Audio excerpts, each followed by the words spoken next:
ఒక పోలీసు ఇంత మర్యాదగా ప్రవర్తిస్తున్నాడంటే ఏదో డౌట్ గా ఉంది. అందరూ అలాంటి సూర్బాబులే ఉంటారా ఏంటి?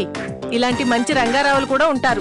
అవునవును, అది కాక మన కేసు డీల్ చేశాకే ఇతనికి ప్రమోషన్ వచ్చిందట. అందుకే ఇంతలా ఎమోషన్ ఫీల్ అయ్యాడు. అయితే కావచ్చు, కానీ పోలీసులకి స్వీట్లు పంచేంత విశాల హృదయం ఉంటుందా అని నా అనుమానం. మీ అనుమానం కాకిలు ఎత్తుకెళ్ళినట్టే ఉంది గాని పడించాలి గాని పదండి. కూర్చోండి. అబ్బాయి మాటలు కొట్టిపాడేయడానికి వీల్లేదు. ఇప్పుడే నా జేబు బరువు కాస్త తగ్గింది. అంటే వాడు రంగారావు కాదు, పెద్ద దొంగారావు అయి ఉంటాడు.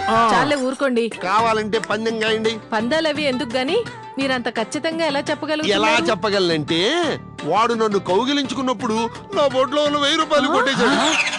అలాగే మీ దగ్గర కూడా ఏమైనా కొట్టేశాడేమో వెరిఫై చేసుకోండి. ఆ భయం నాకు లేదులేండి. అమ్మో, ఏమైందిరా? నా ఉంగరం.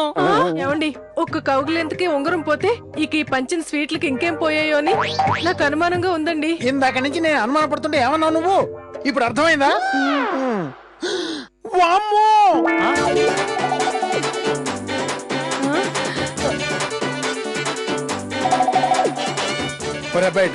ఏంటన్నా? మొన్న దొంగలు దోచుకెళ్ళాక పోలీసులు రికవర్ చేసిన ఒరిజినల్ నగలరా ఇవి. ఇవి ఒరిజినల్ లో డూప్లికేట్. వెళ్ళి చెక్ చేయించుకురా. గిల్టీ సెపరేట్ చేసి పోలీసులు ఒరిజినల్ కదా నాన్న ఇచ్చింది, మళ్ళీ ఎందుకు చెక్ చేయించడం? ఒరే సన్నాసి నాన్న, నార్మల్. పోలీసులు ఇవి ఇచ్చి ఇవి ఒరిజినల్ అని చెప్పారు, మనం నమ్మాం. గిల్టీ పెట్టి ఒరిజినల్ అన్నారేమో ఎవరికి తెలుసు? నాన్న నాన్న, అవి ఒరిజినల్ నగలు కాదు, గిల్టు నగలే. ఇదమ్మా సంగతి. ఏమిట్రా నువ్వు చెప్పేది నిజమా? అవునమ్మా, ఆ ఎస్ఐ రంగారావు నిజంగా దొంగరావే. వాడు మనల్ని మోసం చేశాడు. ఇదిగో ఇవి గిల్టు నగలే, నువ్వే చూడు. హలో, ఒరే సుదర్శనం, నువ్వు గిల్ట్ నగల ఐడియా ఇచ్చావు కదా, ఆ ఎస్ఐ గాడు ఒరిజినల్ నగలన్నీ దుబ్బేసి నిజంగానే గిల్ట్ నగలని మాకిచ్చాడు. నిజమా? అంతేకాదురా, నీకు ఫోన్ చేసి ముసిగేసే రాయితీ కూడా క్యాన్సిల్ చేస్తున్నాను. ఇక నీ బతుకు పులిస్తరే, పగలే నీకు నక్షత్రాలు చూపిస్తాను. రెడీగా ఉండో, కాసుకో. అది కాదురా మరి. ఒరే ఒరే ఒరే, ఇప్పుడు ఆ దొంగ సుబ్బడి నాన్న పరిస్థితి ఏంట్రా? ఆయనకే గుండ్రాయిలా ఉన్నాడు.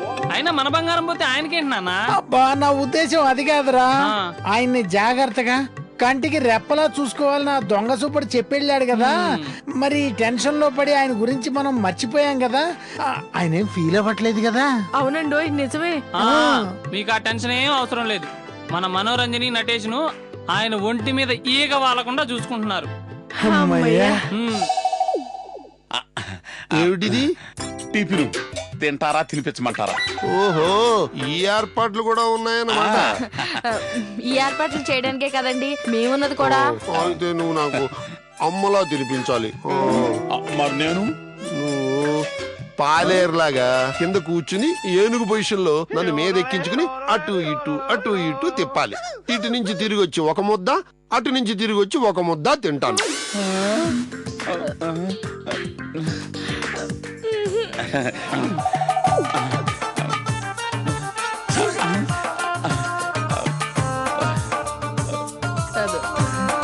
తినండి. ఇంక చాలే. టిఫిన్ తినడం అయిపోయింది కాబట్టి మనం ఇప్పుడు మాత్ర వేసుకోవాలి. అయితే తీసుకొస్తాను. ఆగాగాగు, తీసుకొచ్చే ముందు మా అబ్బాయి మందులు చార్ట్ పెద్దది రాసి ఇచ్చాడు కదా, అది వేరే చార్ట్ మీద రాయించి అక్కడ ఆ గోడ మీద పెట్టు. రోజు చార్ట్ ప్రకారం మాత్రలు వేసుకుంటాను. ఎందుకండి? ఎందుకంటే ఆ చార్ట్ ప్రకారం రోజు మీరు మందులు వేసినట్టు నేను వేయించుకున్నట్టు సంతకం పెట్టకపోతే మా అబ్బాయి నమ్మడు. మా అబ్బాయి నమ్మకపోతే అర్థమైందండి, మేము ఉండం. మీరుంటారు కానీ మీ కాలు చెయ్యి ఉండవలసిన ప్లేస్ లో ఉండదు. ఇప్పుడు అర్థమైందా? ఇప్పుడు బాగా కరెక్ట్ గా అర్థమైందండి. అర్థమైతే వెళ్ళి చార్ట్ రాయించి తీసుకురా. డీటెయిల్ గా ఉండాలి. ఇదండి సందడి. మిగతా సందడి రేపు చూడండి. దీన్నే సందడే సందడి అంటారు. సందడి సందడి.